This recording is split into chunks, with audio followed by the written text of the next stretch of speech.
Roxy Soxy. Good afternoon, Tam. I like your stripes. It looks like you went to jail last night. Did you go to jail? I mean, maybe I did. Did you drop the soap, Roxy? Who doesn't drop the soap in jail? I mean, I so would. Would you drop the soap? Oh my God, Tammin, you would drop the soap like every. I would go to jail just so I could drop the soap. I'd be like, Tammin, stop dropping the fucking soap. I'd be like, Tammin, stop doing these like ridiculous things, like going to steal a Choppa, a lollipop, so you can go to jail, so you can drop the soap. I mean, you got to do what you got to do, right? Yeah, you do. You would not. I might drop the soap. Would Brad Pitt be in the same jail as No, me? you're in with women, Roxy. When is it like both sexes now? Like, were you just like this random jail that you just made up in your head that just doesn't exist?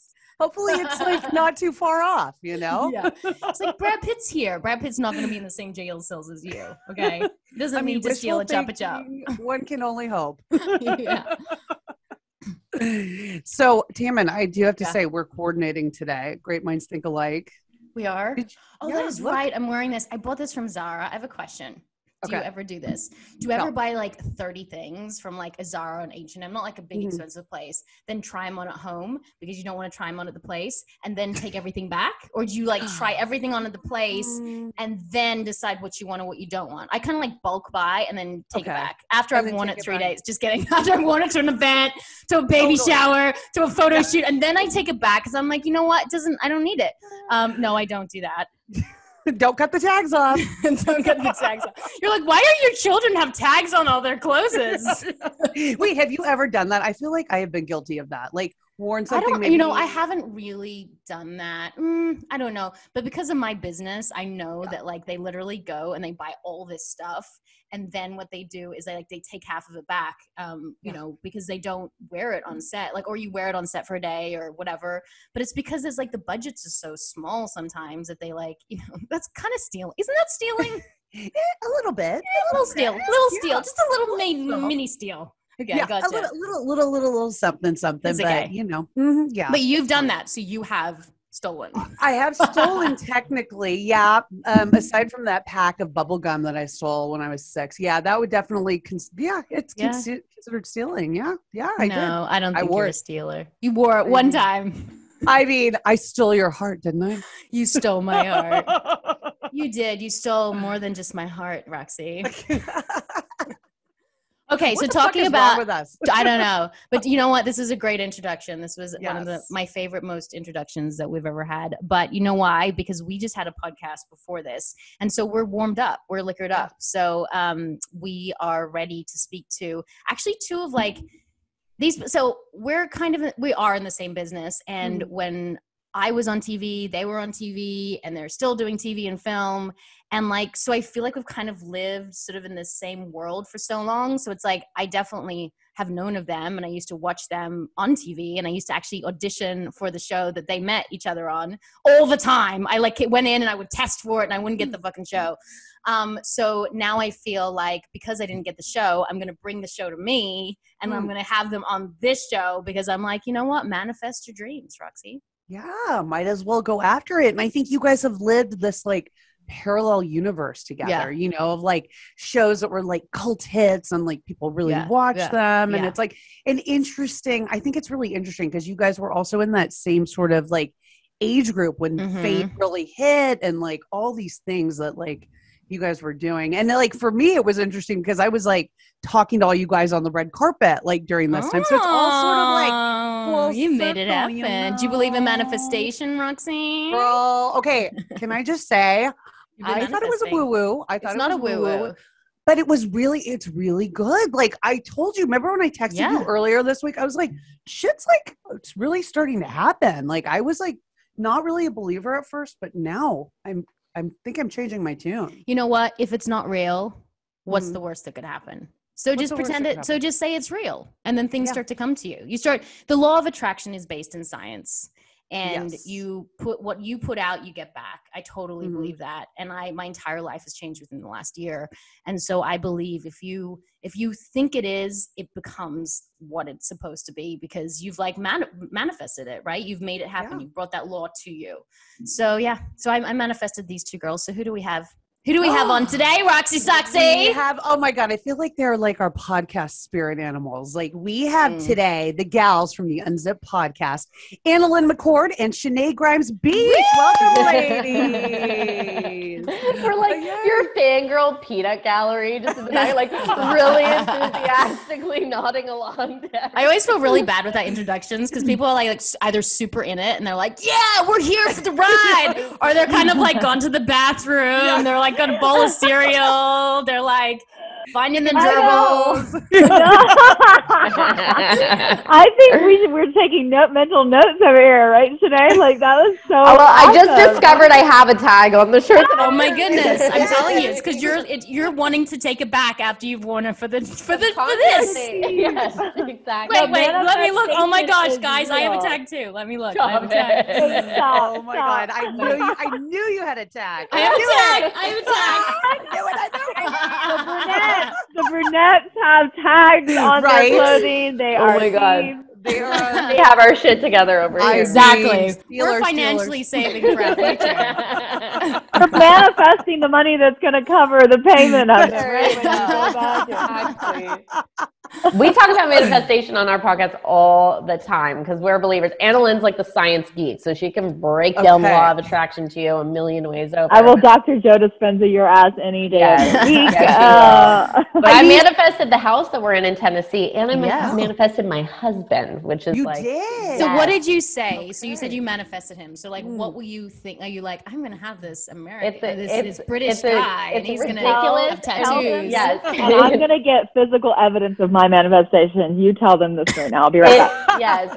So basically in high school, like I had, a desktop computer at my mom's house, and I would just like collect photos of things that I wanted. So I had like a bunch of pictures of the Olsen twins because they were like my style icons. And I had, jewelry from Pamela Love, who I just thought was like the coolest jewelry designer ever. Yeah. And then I had a picture of this like hot tattooed guy with a British flag behind his shoulders and a fedora on his head. Because I was just like, he's hot. Like I want that, Yeah. Cut to many years later, I'm 22 in New York City, whatever. And I meet my husband. We have this like whirlwind romance for 6 weeks. Then I was filming an indie movie with Emma Roberts, and we were in the car together. And I was like, I think I have a boyfriend since the last time we talked. And she was like, what? And I'm like, yeah. And he said he's a model, like, because I had no pictures of us together on my phone or anything. So I Googled his name, and on the first page of Google was that fucking photo from my high school, from my desktop computer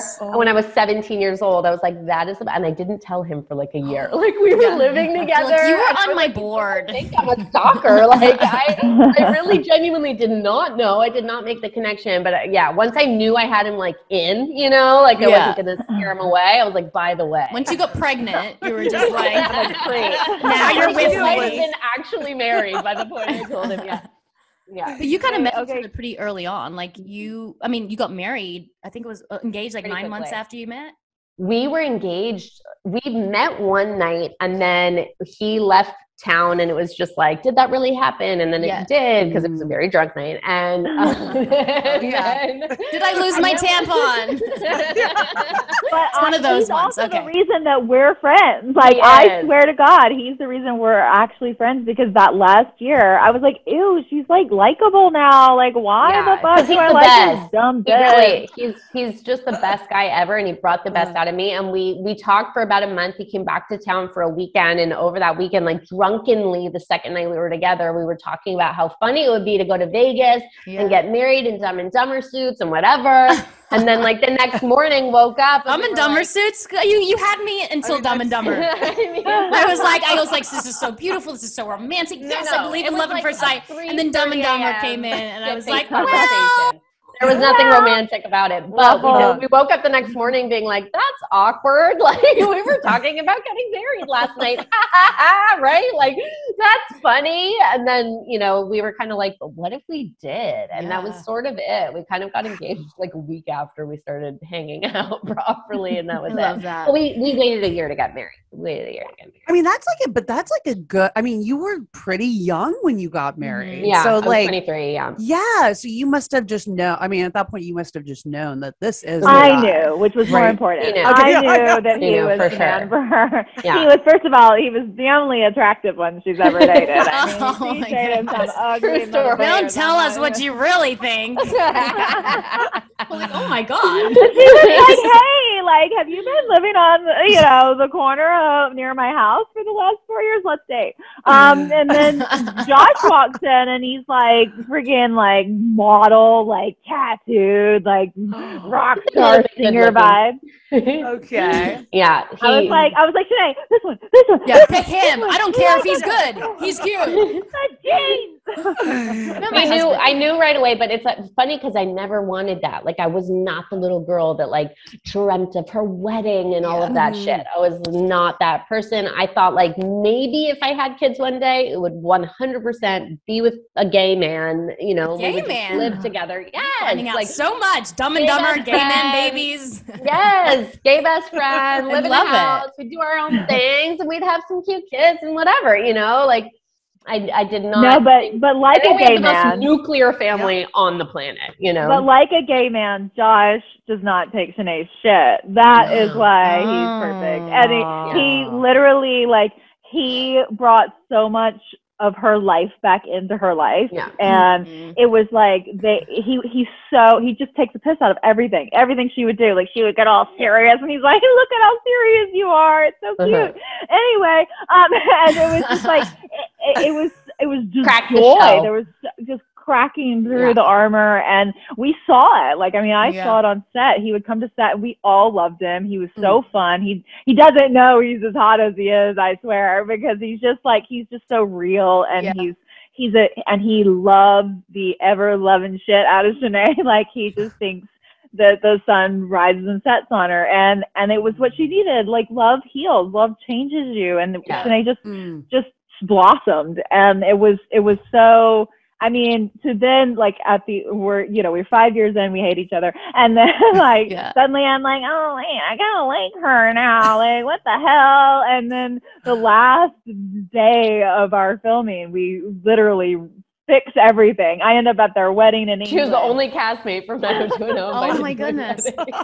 So wait, for the people who don't know, why did you guys hate each other? Yeah, what was? Tell us. Competition, or was but now you love each other. So what was it, or maybe what was it being immature? Like, you guys were in your early 20s, right? Yes. So, God, I was very much. A lot of drama behind the drama show. Yeah, like, I don't know what the vibe was like on Pretty Little Liars. Let me tell you. I would have to imagine, just from being on a show with a similar kind of dynamic, like a bunch of girls in the same age group all kind of vying for the spotlight. Like, it was a very toxic environment on our set.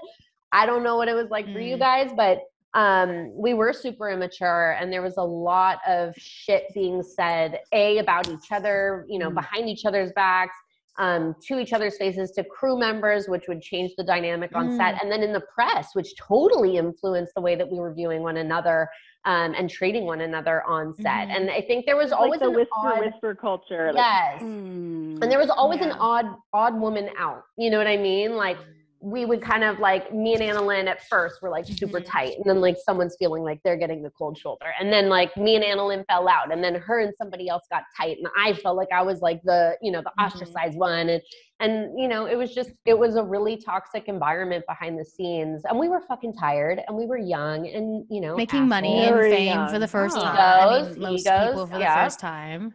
A lot of ego. Were the powers that be behind all of you guys on these shows, were they sort of like perpetuating that kind of stuff? Like, they weren't helping. They weren't helping. I don't think they were perpetuating it, but they weren't helping the situation at all. And I think the crews probably did call the paparazzi on us, though. Yeah, they always called the paparazzi on us. Which and the crew definitely.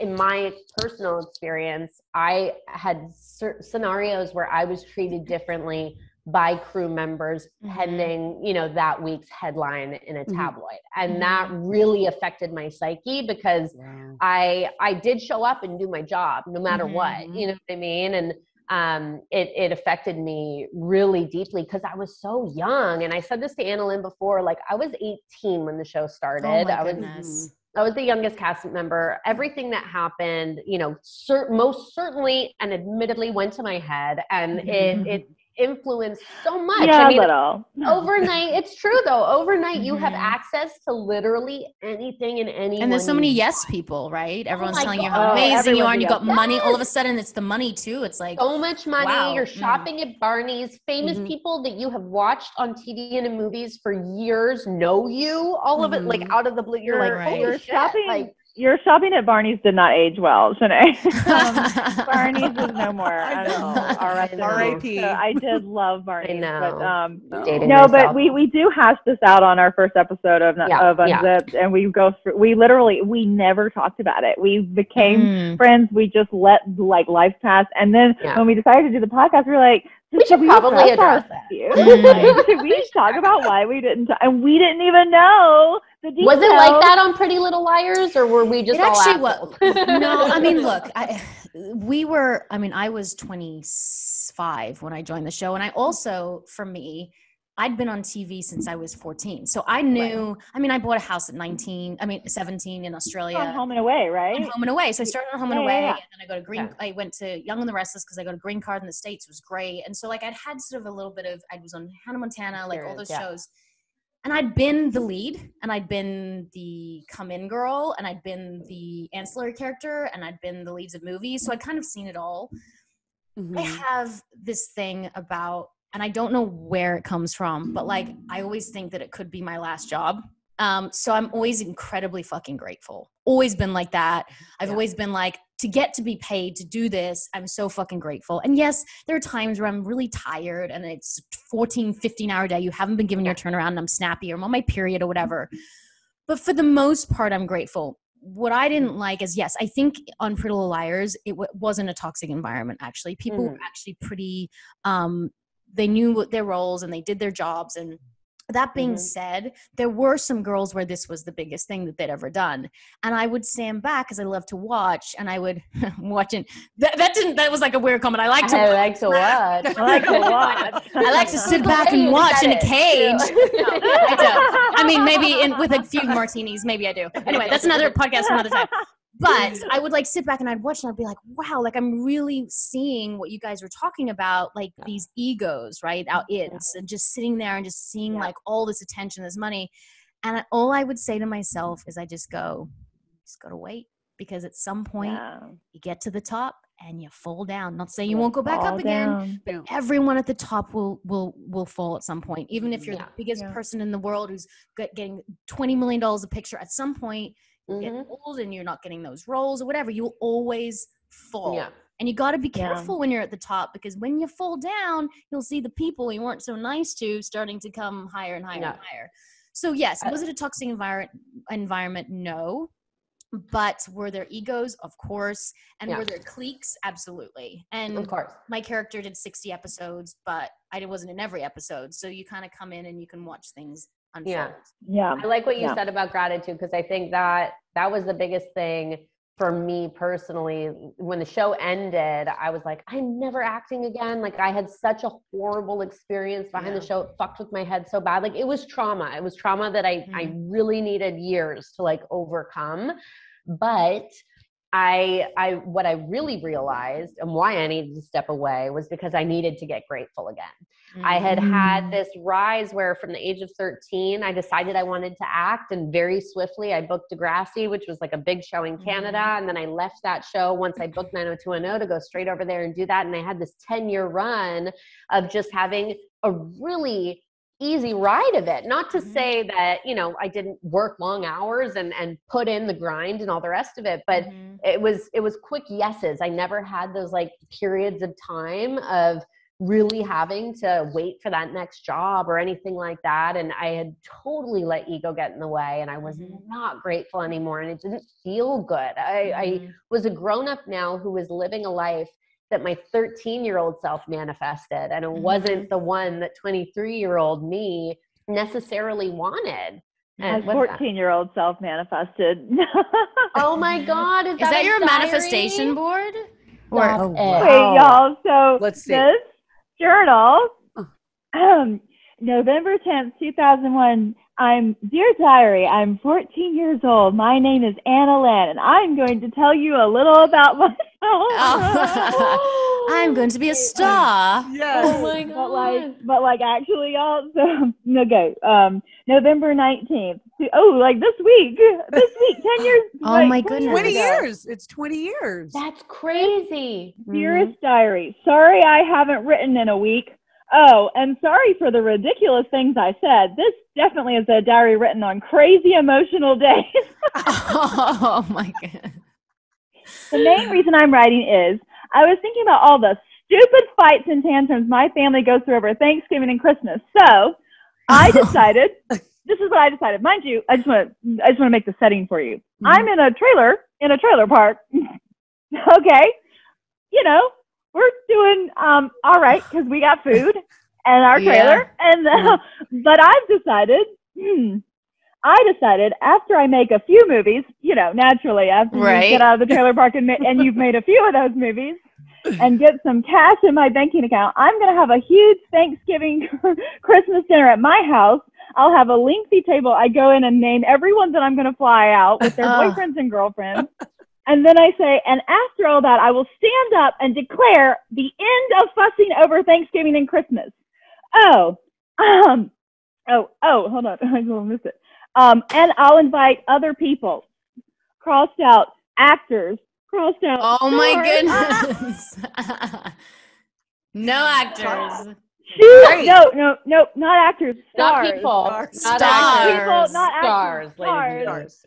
This was my 14-year-old self. Not a question in her mind that this was what I was going to do. And it's so interesting. I was reading it and I was just like, first of all, I think one of the things you said you had to get grateful again, Nay. Mm-hmm. I had to find the love. It's all through that journal. I write all the things I love about acting. I love acting. I love this and I love that. I'm happy. Yeah, you lose it, don't you? Yeah. And I lost the love because there's so much bureaucratic red tape bullshit, politics and all the stuff going with it. And that little 14-year-old, like, she just loved action and cuts, technically, you know. But I had lived my life in a trailer park as if it wasn't a hope, it wasn't a dream, it wasn't a wish. It was when I've done a few movies. Yes. Like, you're believing like it has happened, and that's the pure manifestation.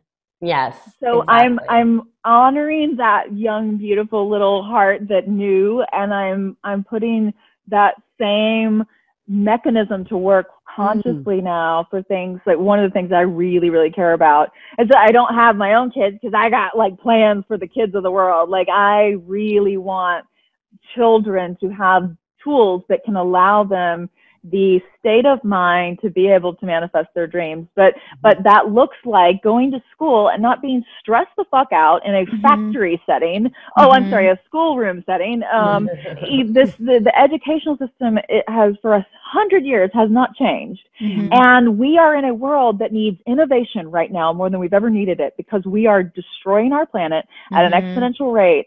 And we don't need to dial back on carbon footprints. We need new ideas that are going to utilize the damage we've already done and by osmosis transform it. And our children are going to be the brains that do it because we need their imagination and their belief in it, that it can happen, that it is happening, that it's a life they're already living out.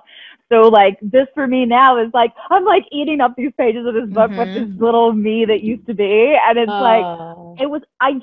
she knew. She didn't question. I questioned everything throughout the rest of my life after being her. And I'm like, why did I lose that? Like she knew. She didn't know what, and I had so many naysayers.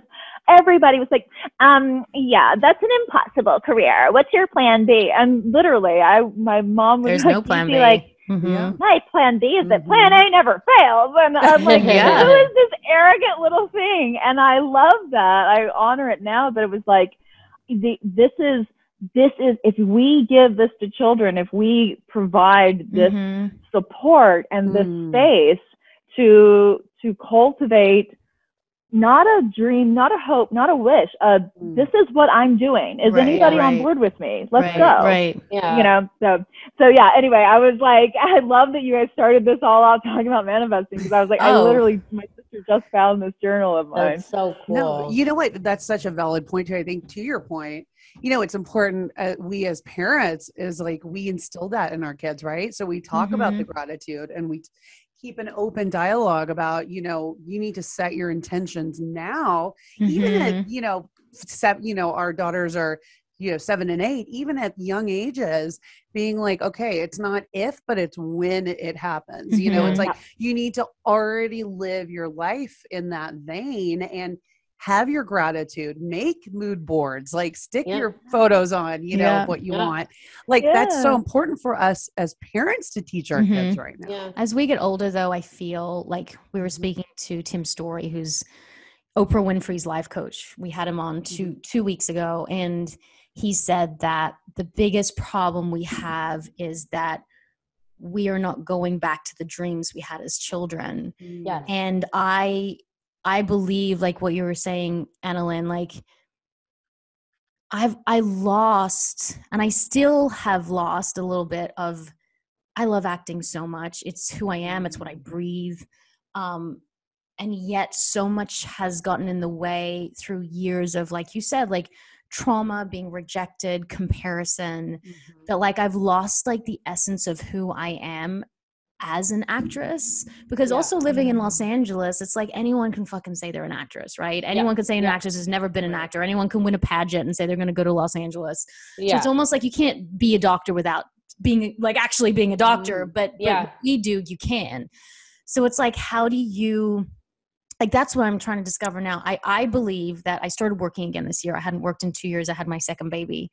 And I believe it's because I started to believe that I could, right? I went back to that childhood dream of like, I will, like, I'm good enough. Like my husband and I have a production company. We created an entire series that I wrote and directed. And then like, we're just sitting on it. It's like, what am I doing? What am I afraid of? Like, why am I afraid for people to see it? Right. Yeah. And so next year it's going to be about falling in love again with act. It sounds so trite. I know. I just got falling in love again. Like I love my husband. I love my children. I love my friends. I need to fall in love with acting again without the like, you know, when I audition, it's like, I'm ready to go, baby. I'm like in that ring. And then it's like, fuck, I was like, no, that wasn't a good take. Like, oh my God, like my nose looks too big. And oh my God, do I look too old? And like, oh my God, I look fat in that shirt. Or, oh my God, like that wasn't a good audition. I'm not going to get it. So of course you're not even putting the energy to even get the job. Like how are you supposed to get, if you don't believe it, how the fuck is other people supposed to believe it? So I have to fall in love with it again. And so like, that is my mission, like next year, like to fall in love. I did this acting workshop with this coach named Lee something or other. Google it. I think she does it right next to my old house. She was in North Hollywood. Yes, that's where I used to live too. I lived in North Hollywood. We were like so close to each other, like all the time. We're like missing each other. Like, did we have the same life? Lee did this workshop, and one of the things that she said in that workshop that resonated with me the most, because it wasn't even like an acting workshop. It was mental processing of auditioning, really, workshop. And what she said that really hit home with me is she was like, you're all grown-ups, right? You're all sitting here, you're in your 20s, your 30s, your 40s, you got bills to pay, you got kids you're taking care of, you've got responsibilities, you need that fucking job. And what you're putting out into the universe is desperation instead of wonderment. She was like, you need to go in there. Like, why, when you were younger and you first got into this, it wasn't because you had bills to pay, most likely, right? I started at 13. You started your first show, you were 14 years old. It wasn't because we had obligations like that. It was because we loved playing pretend. We loved getting into these characters. We loved reading these scripts and doing all this stuff. She was like, play, be playful. By the time you get to the audition, fuck it. You are who you are. You look like what you look like. You know the lines as good as you know them at this point. You're not going to know them any better. It doesn't matter who's in the waiting room. You are who you are. You're not them. So you obsess over all these things because you're like desperate to get the next job. Like, fuck it. Forget about the outcome. And that's something that Carolina, AnnaLynne's Reiki person, very woo-woo. But I drank the Kool-Aid and I went and did a session with her. And she was like, make decisions. Do without worrying about the outcome. The outcome is none of your business. And I was like, shit, I give myself so much stress and anxiety and worry about the outcome because I'm like you, Tammin. I literally think every time I earn $1, it's the last dollar I'm ever going to earn. And like, how the fuck am I going to feed my family? And that sense of wonderment is something that we lose at some point along the way. And that season, that pilot season, just that one thing that Lee said, it changed my whole experience. I had so much fun doing it again. And I did it. I ended up booking a series, which was wonderful. But whether I did or I didn't, I was having so much fun going to every audition because I was like, how fucking cool is this? I get to like go and play pretend and be a completely different character like multiple times a week, you know? And that's how I got my love back. I had lost it and I lost my house. I went through a whole period where it was such a dry spell, and I don't regret the decisions I made. I donated a lot of money to children that I would donate it all over again, but then that's the dreaded call from your business manager. He's like, so stop giving away money. You need some to live. You've overdrawn. That call came every 3 weeks. So it's like, I see you taking cash out. Are you sneaking behind my back and doing cash donations now? Like, what's wrong with you? Do you have a drug problem? Yeah, she's like, no, I'm just giving money to people that need it. I swear it's not cocaine. I just don't know what to say, how to say no. But I went through a dry spell, as we all do, and my overhead couldn't live up. And he said, we need to talk about selling your house. And I said, my home?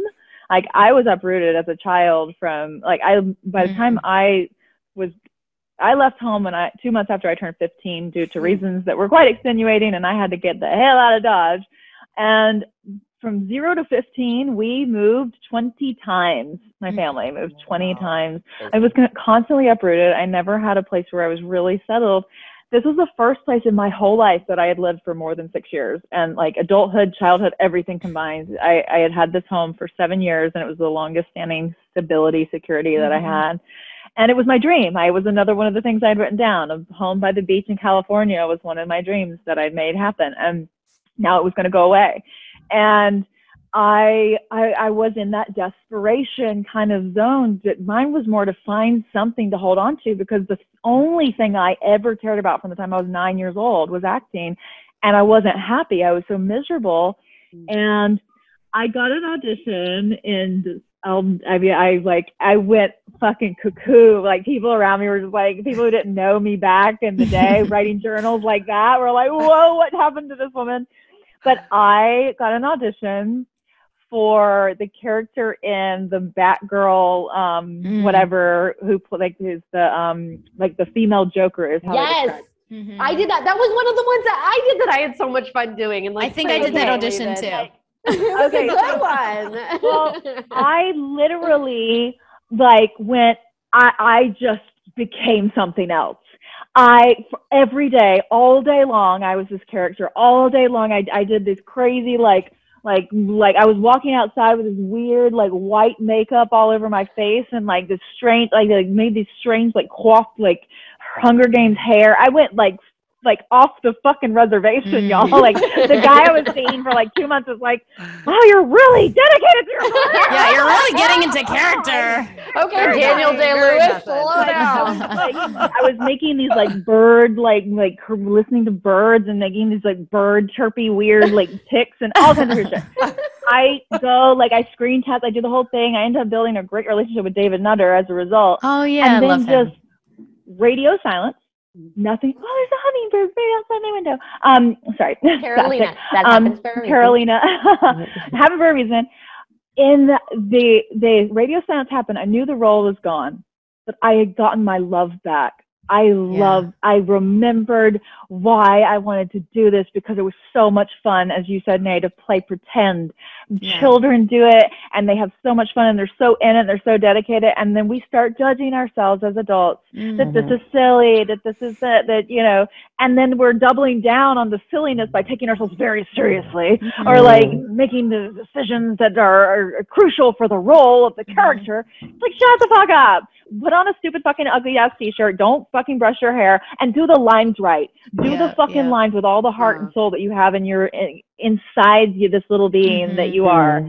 And that's what I had started, like, everything was just like how I looked, how the thing, all the stuff, like becoming the character. For me, I was told very early in my career, honey, you look like a bitch. So I've always been trying to not look such sharp angles and like try to, you know, play a character or something, because those are the roles that kind of fed my soul. And it was like, fuck this, I'm gonna own the shit out of this. I look like a villain. I'm about to villain the fuck out of you.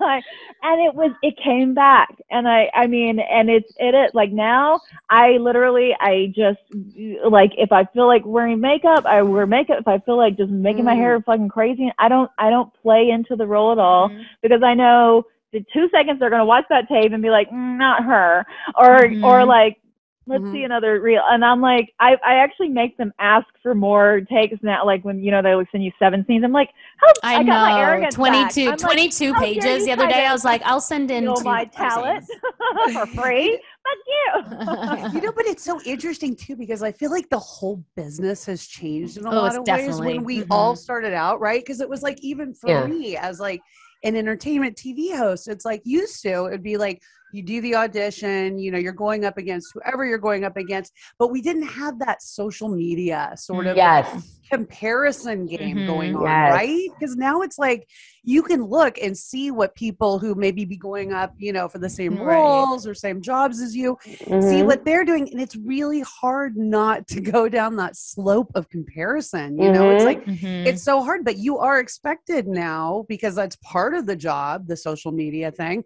is to sort of manage that and have that be such an integral part of what we do. And a lot of times it's the deciding factor of who gets the job, right? Well, I feel like, you know, people who book jobs, it's like, you've either got the most followers or like you're too cool for social media. Right. Like, you know, it's like, it's not somewhere in the middle. Winners.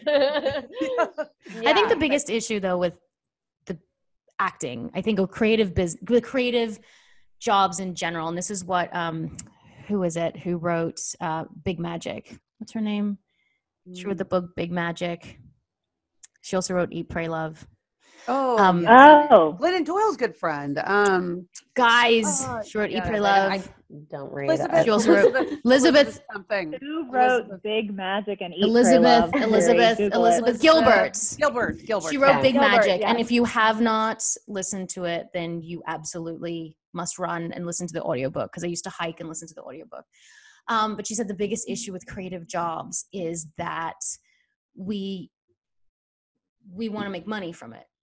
And that is why your creativity is limited, because when it is putting food on the table, you cannot be free. You can't, because it means so much to you that you will literally strangle it, because you don't know how to feed your family, or to, you know, to buy a house or whatever it is. So she'd always said, like, even when you're successful in a creative job, have something on the side. And for me, and I think for some of us too here, it's social media. Like, thank God that has been able to put food on the table for our family. My husband's a director, right? So he'll get like big chunks. So like, you'll do a movie and it'll be great. And then like, you have to direct and write, and that takes years. And so it's like finding something else that, even though social media, yes, is still kind of in that creative world, but trying to find something else that can also feed you, so that the creativity you're able to flow it out. Because we're lucky, right? We're lucky that we have been in these jobs, and we've been able to be on big TV shows. So that does, like, work begets work. But what about the people who want to be creative and like not have to worry about it paying their gas bill? You know? And I think that is why creativity is strangled. I totally agree with that. And I had this conversation with my husband the other day, even with the content creation, because I'm not really acting anymore. I haven't auditioned in a few years. It's hardcore. It is, and it's People a machine, right? There's so much. This podcast that we're doing, like, that was a huge learning curve for me. I was like, fuck, that takes up a lot more time, and it's way more intensive than I ever fathomed it would be. And we do YouTube, and then obviously Instagram, and everything is, like you said, it's a numbers game. It's a machine. It's putting food on the table. And what I find liberating about content creation is the more I put in, the more I get out. Whereas with acting, even if it's not about numbers, you still get, like, you'll get deals even if your numbers aren't even that high that week, because you're putting it out there. Yes, you're producing, you're producing, you get more in return. Whereas with acting, it's like, you could fucking audition your ass off and whatever, and like not book anything for like, it really just, to me, it's far more luck of the draw. It's not that same exchange. So I do like that. But I said to him the other day, I was like, between looking after the kids full time and then focusing on keeping all of the wheels moving between all of these platforms and all of the content, like I'm not getting creative at all anymore about what I'm doing. I'm just making sure that this is edited and that's submitted and this is it and that deadline's met. And it's like, I'm losing what I loved about it so much, which is ultimately storytelling and getting to, you know, have my own narrative and be myself and really allow my creativity to shine through that vehicle, as opposed to, you know, acting and pretending to be other people. But maybe there's too many platforms, and that's something to look at. Sometimes you have to look at, like, I had a clothing line once and I had a blog and whatever, and I shut things down and I sold things because I'm like, okay, the output is not giving me the input, and ultimately how many years I'm going to have to do it to get that input. So you look at the things that are giving you back financially, creativity, put them in order. And then you're like, you know, I'm looking at TikTok. I think TikTok has a massive room for growth. So I'm like, okay, do I start moving focus over there? So you kind of like maybe take away some of the things that aren't giving you as much of that, you know? I just always like, I think 2020 really shone a light on like needing to diversify income. And that was the part that always stressed me out about acting, was it was like, if I don't book another job, this is it. And I always would be like, should I go back to school? Like, what should I do? What the fuck am I capable of? Like, can I hand in my acting resume at Urban Outfitters? Like, will they have me stop? Like, I don't think it works that way, you know? So I've put such a heavy focus on diversifying income so that I don't have that anxiety in that way of like, holy shit, like this is, you know, it's slow over here on this thing and it's slow over there on that thing. Because ultimately with all these social media platforms, and I think what influencers or creators learned in 2020 is we don't own shit, man. If the algorithm wants to shut you down, or if brands decide that they're going in a different direction with their marketing budgets that year, am I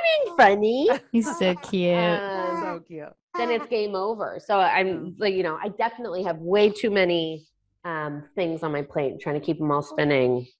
It's, you know, it's just not possible ultimately, long term anyway. So you're right. You have to like prioritize and figure out where to put your attention so that nothing. Another good audiobook, if you're not listening to one of our podcasts, guys, shameless promotion.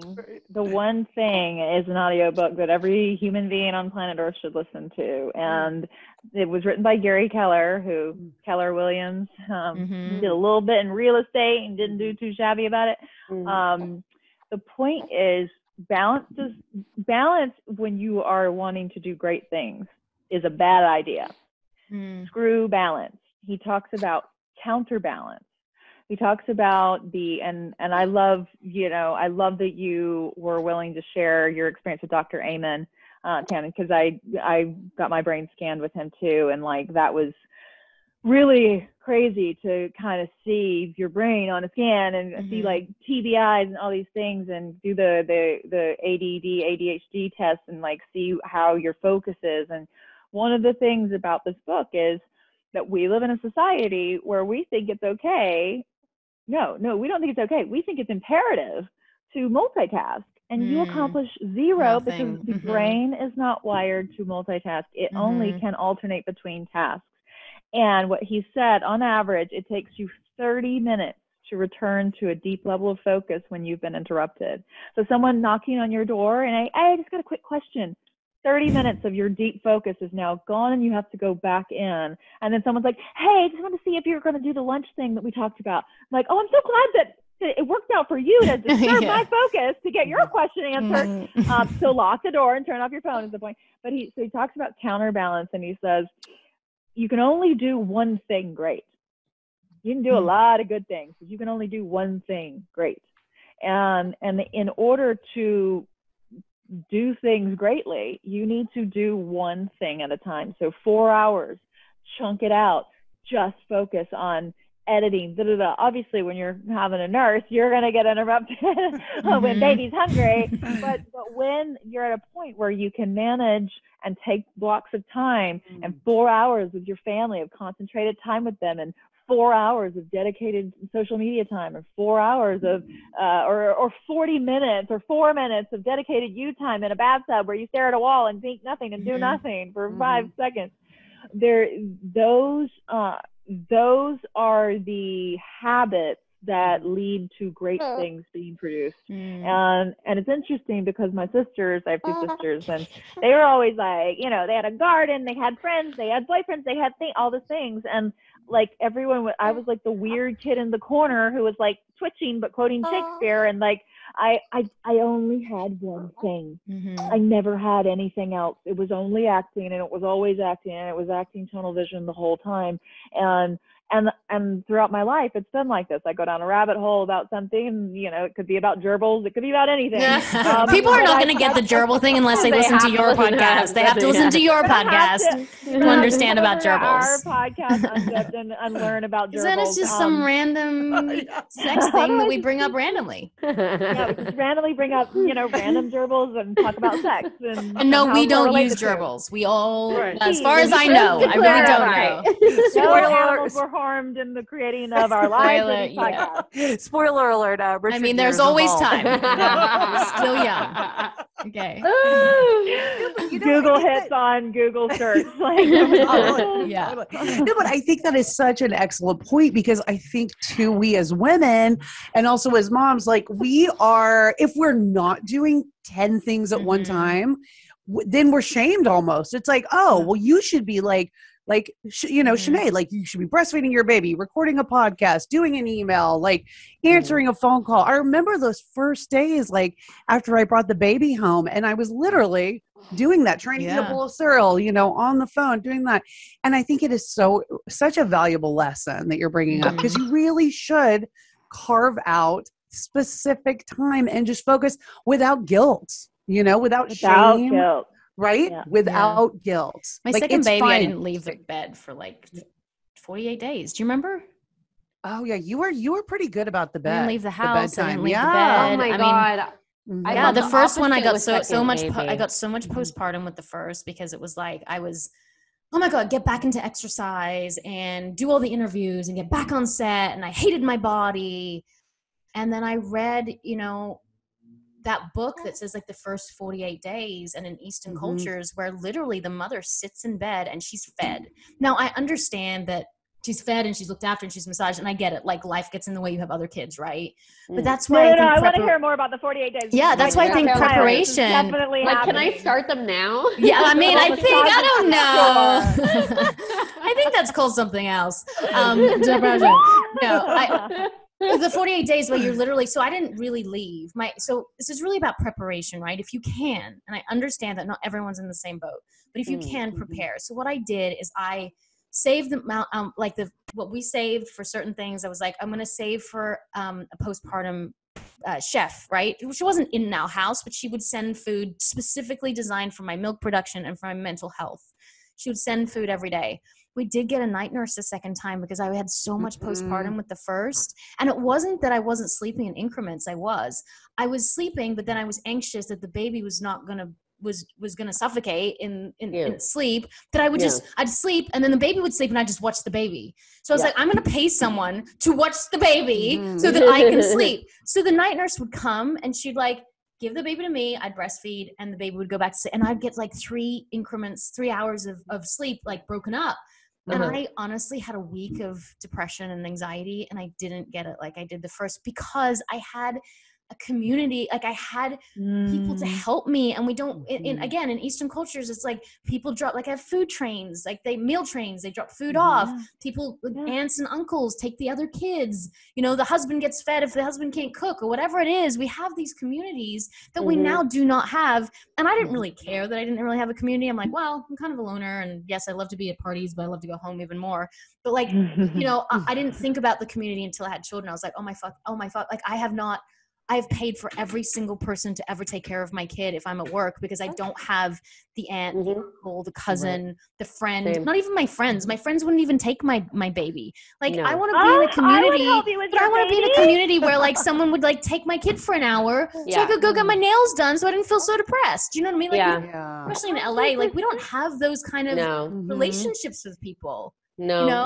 I've been in the same boat. Talking about Eastern culture, though, the girls so the charity that I work with, I've for a decade and a half almost, I've fought human trafficking, and I work with an organization in Cambodia, and the founder, Somali, is hysterical. So she's rescued over 7,000 girls, like, but in the community, as you're explaining, like everyone just takes the baby, like, so she's on a plane from Dallas to LA while she's doing events here in the US to raise funds. And there were twins and the parents were just exhausted, and the babies wouldn't stop crying, and people are being assholes on the plane. And Somali gets up and she's like, "Give me the baby. Give me the baby." One would fall asleep and the other would start crying, and one would fall asleep and the other would start crying. They're like, "Oh, this weird lady," and you know, it's like American mentality or Western mentality. Like, are you gonna take my baby? Yeah, you're gonna steal my baby. It's like, no one, you can. You're like, no, you can't leave. They're on a plane. You're on a plane. So she takes the baby, she puts it right in her heart, and she just like crazy, like, you know, Vipassana meditation, and like she's like such a little Zen Buddha. And the baby just goes into sleep, and like everyone quietly claps on the plane, and the parents are just like crying. They're so grateful, and this whole thing. And I'm like, she's telling me this story, and you have to understand, like, I'm like, Molly, you can't take people's babies. Like, you can't. Like it's like, you know, full well, you can't just take people's babies. No. She's like, it's everyone takes the baby. If you have a baby in the restaurant, you take the baby. And she was basically explaining that if she, with her children and with the girls in Cambodia, like at one point, if you have a small baby, like King's age, everyone in the whole restaurant will hold and bounce and dance with the baby during the time that you're having dinner. And that's just what she always was used to. And she was like, I don't understand why you're freaking out. Of course I was going to take the baby. It needed to go to sleep. The parents were tired. Their energy was low, so I had a higher vibration. I was like, oh my God, you're amazing. But like, also don't take people's babies. Also, you could go to jail. Okay. So, now if you're on a plane and there's like a crying baby, you get like death rays from other people, you know, and it's like you're trying to sit there and like take care of your little one. It's not hard enough. Yeah.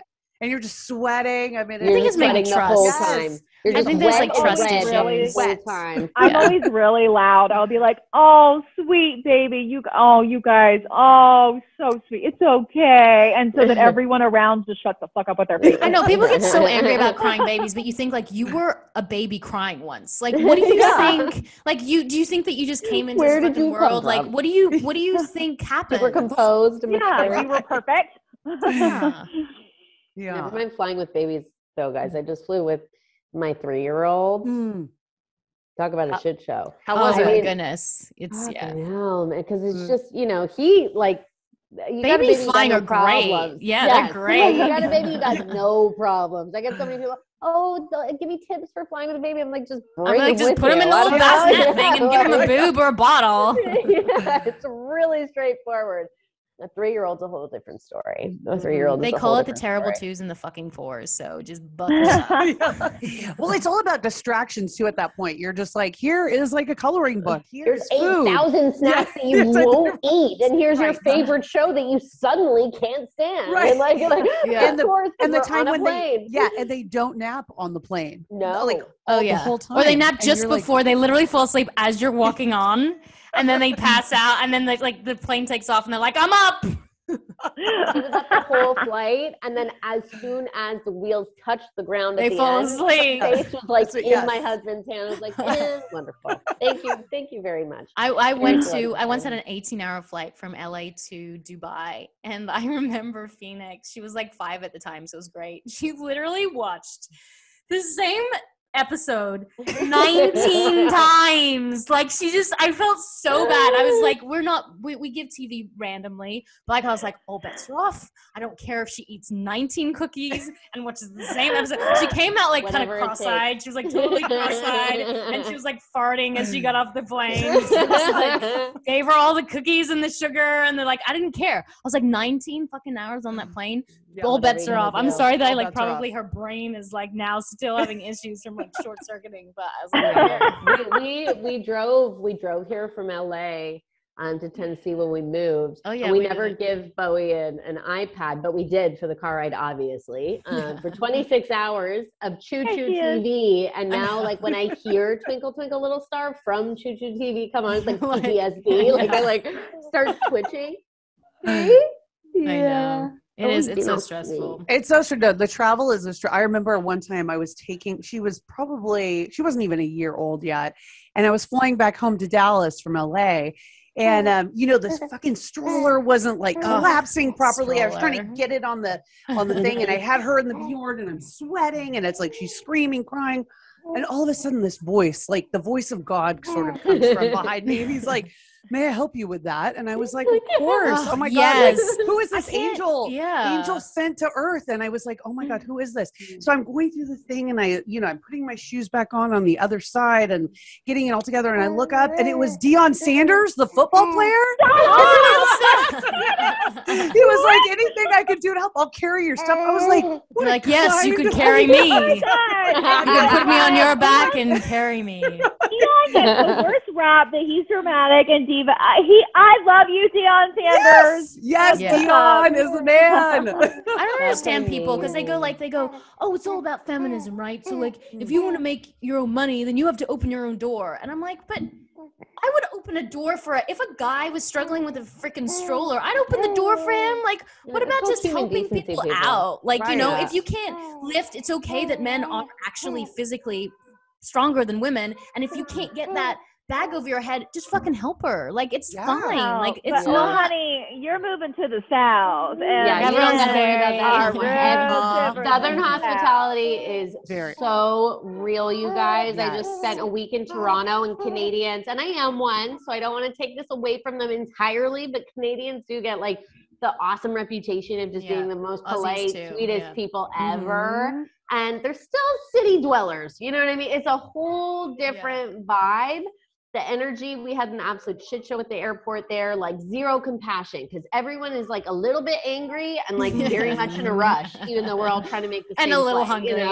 Yeah, it's just a little hungry. And then you get to the South and everyone is just smiles on, happy to help. It's just a whole different vibe, It's really, really wonderful. And you don't feel like an imposition for having children.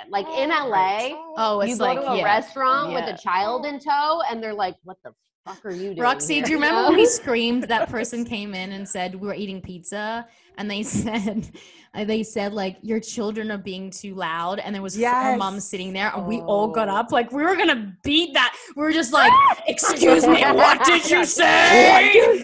And not to be sexist, but it was a man that said it to us, and he was talking to four moms, with we kids. all went down. And we were like, oh, so you didn't shit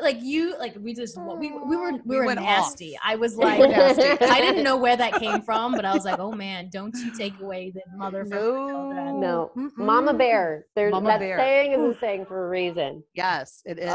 We were pissed. Well, I know you should probably go soon because you have. I'm being mauled by the babies bears. Coming the cubs are mauling me right now. I took a screenshot for you when the babies all came in. You're just such a good person, though. If my kids came in, I'd be like, shut. Take the kids.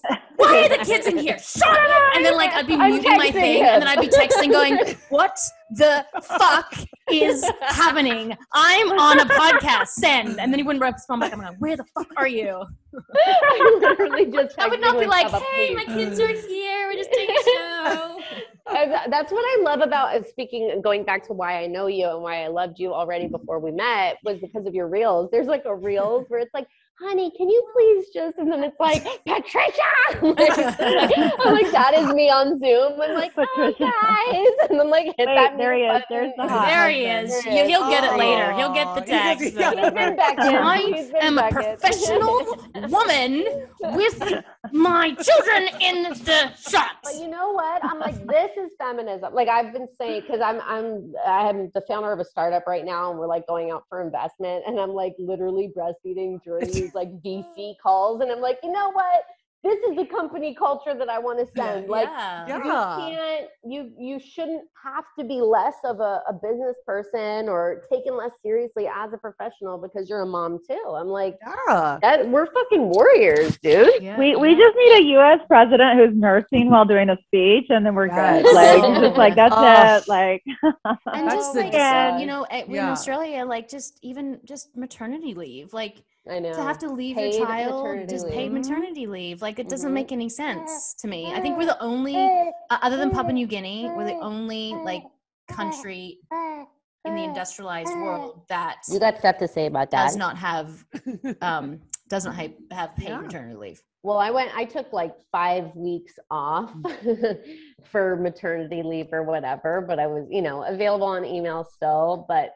you know, was back after 5 weeks and people were like, oh my God, in my country, we get all of this. And I'm like, I've been self-employed my entire life. I've never had an employer. Like, if I don't work, like, I don't make money. That's the way that life is. You know? So I don't have that option of taking 6 weeks paid leave and, you know, whatever. And the thought of doing that myself and just being, you know, like, okay, goodbye paychecks for half the year and hopefully you're there when I'm back, you know, like gives me such anxiety. So I had to keep going. But I feel like everybody should be entitled to that. It's ridiculous. You know? Well, it starts like what you're saying, like with us as business people, you know, like changing the tides. I think it was Rachel Zoe who started, she had like a nursery on, you know, on site at her office, you know, for the moms and like, because she knows like as one herself, you know, working mom, it's like, I think it sort of starts with people like us, you know, we need to change it. If our government's not going to do it, you know, we gotta do it.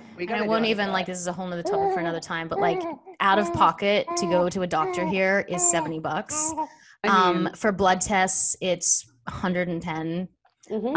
This is out of pocket. This is not even like, if you have insurance, you can, so if you're not a resident here, you can get insurance for 150 Australian dollars a month. That's like 70 cents on the US dollar. So it's like, you know, for $90 a month, you like are covered with like scans and blood tests and anything. I know. Well, because I'm not acting anymore. I'm not in SAG anymore. So this was the first time, like reality thousands, like, whoa, and I'm Canadian. I'm like, and my husband's British. Oh my God, show them.